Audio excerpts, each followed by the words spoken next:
What if you practiced modesty your whole life and found out you won't be rewarded for it? The first person to be judged is asked what he did for Allah, and he answers he fought and died as a martyr. And then he's told he's lying. He did that so that he is called courageous. And that was said. And then he is put in hellfire. A martyr went to hellfire because his intentions was to please people, not Allah.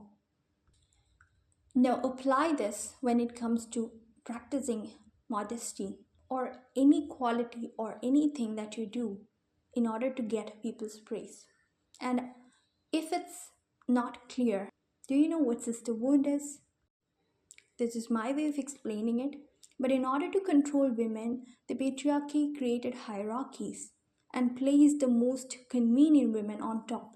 The most attractive, the most sacrificing, the most easygoing, the most convenient women were at the top. And the women at the top received respect, love, support, approval, and even at times decent treatment.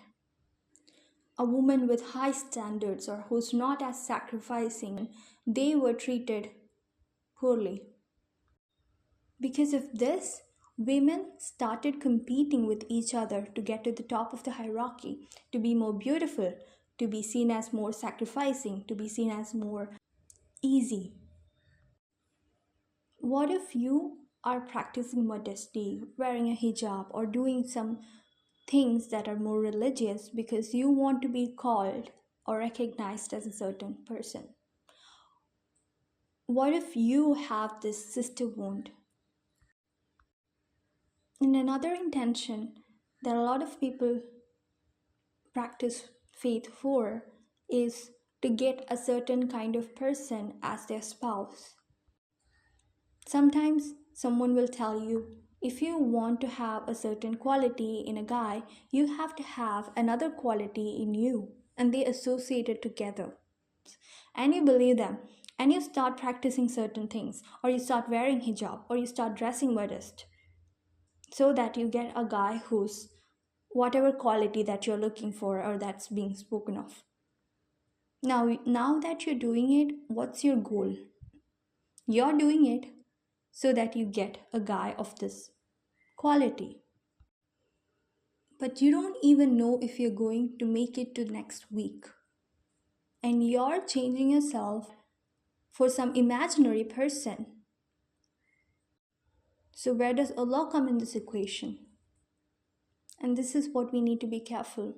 A lot of people won't tell you this because propagating the sister wound when it comes to practicing faith is very convenient or useful for a lot of people. But it's not good for you. Because if you're not careful of what your intention is, what if you won't get the reward?